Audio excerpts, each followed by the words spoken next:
Ed, back into the squad, back into action against Exeter.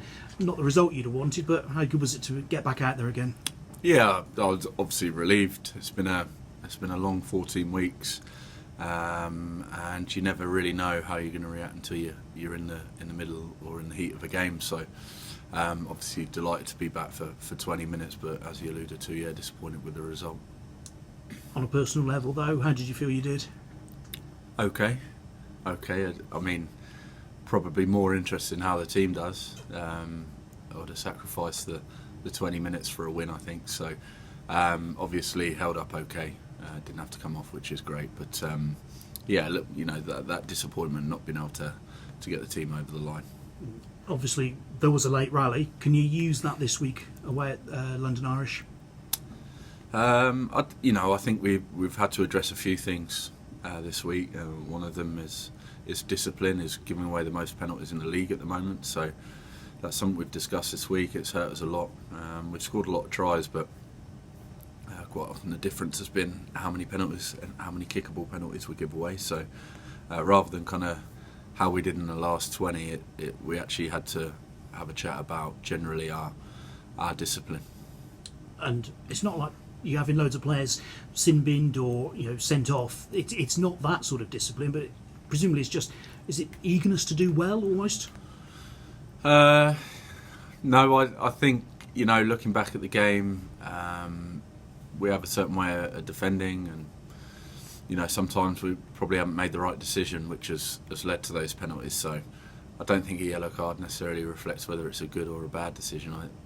I think just the penalty in itself, you need to be able to keep that penalty count down if you're going to win a game, especially against a side like Exeter, who have got a brilliant goal kicker in Steenson. So yeah, it was a bit of a lesson for us. Gloucester have struggled at line-out times earlier on in the season. How much involvement did you have in that while you were out as well? Yeah, I obviously tried to help as much as I could. First few weeks after I was out, I'm obviously focused on trying to get around on crutches, so probably not too much. I'm always talking to the second rows, always talking to the analysts, always speaking to Johan, and it was a collective effort, and we all take responsibility for the performance of it. But obviously you have to keep trying to improve it, because it's crucial. It's crucial to get your set piece firing if you're going to score tries, if you're going to win games. And Franco Mostert captained Gloucester for the first time last week. I suppose being a World Cup winner, he steps up into that sort of senior leadership type group. Yeah, I think the way he plays the game, the way he puts his body on the line on the field, naturally I think he's a leader. So I don't think there are any qualms about Franco leading the side out. He's not a man of many words, to be fair to him. He rather do the actions rather than speak. But I think that's a good quality in a leader. And are you pushing for a start this week? Yeah, we'll see. It's obviously out of my hands in terms of selection, but I want to be involved. Whether that's off the bench again, I'll try and have that impact, or if I start, it'll be trying to have that energy in the first 20-30 minutes to try and get us into a decent position to win the game. But ready for that physically if asked. Yeah, absolutely. London Irish, how do you rate them? Because a very good win last weekend as well. Yeah, I rate them highly. I think on paper they've signed a lot of good players. I'm good friends with their forwards coach, George Skivington, from my time at Leicester, and again, a person I rate really highly as a coach. And the two coaches, Les Kiss and Declan Kidney, have obviously had a massive impact on the way they play the game. Their results speak for themselves. They haven't just come up to survive. I think they're competing really well and getting the best out of the players that they've got. So it's going to be a real challenge down there.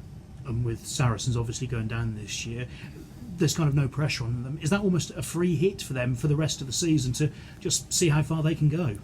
Probably changes it a little bit. Probably changes, the risks they want to take, the chance they give players, the freedom that they'll play with. I imagine there'll be a little bit of pressure off there, but as I say, they didn't come up just to survive or just to avoid relegation. So, I don't think that'd be the right thing to say that the pressure's off now. They're not going to get relegated. I think they're actually their own team, and they've proved that with the results.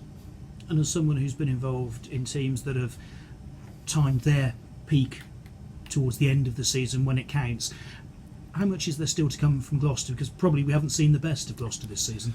No, we haven't. I don't think we've seen a complete 80 from us, if I'm honest. And there's nothing wrong with admitting that. It's just a shame we haven't been able to get that going. But I think if you're going to compete for that top four, you've got to start get going at this time of year. You know, teams have lost players to internationals. Unfortunately, we've lost a few more this year than we've been used to. But I think, you know, if you can't make the most of the opportunities now, it's an uphill battle. And training this week, I understand, in terms of locations, has been a bit disrupted. How has that worked out? Presumably it's never going to be an excuse anyway. No, it's been fine, and you know, we're fortunate with Sam Raven, our new team manager, and the coaches, Dan Tobin. They're all very prepared for those eventualities. So as soon as it was made aware that you can't train at Hartbury for flooding or whatever reasons, you've got a plan in place to train elsewhere. So for me, you know, it could be something that's a little bit disjointed, but it's all been very organised. We know where we've been, timings, and it hasn't affected us at all, I don't think.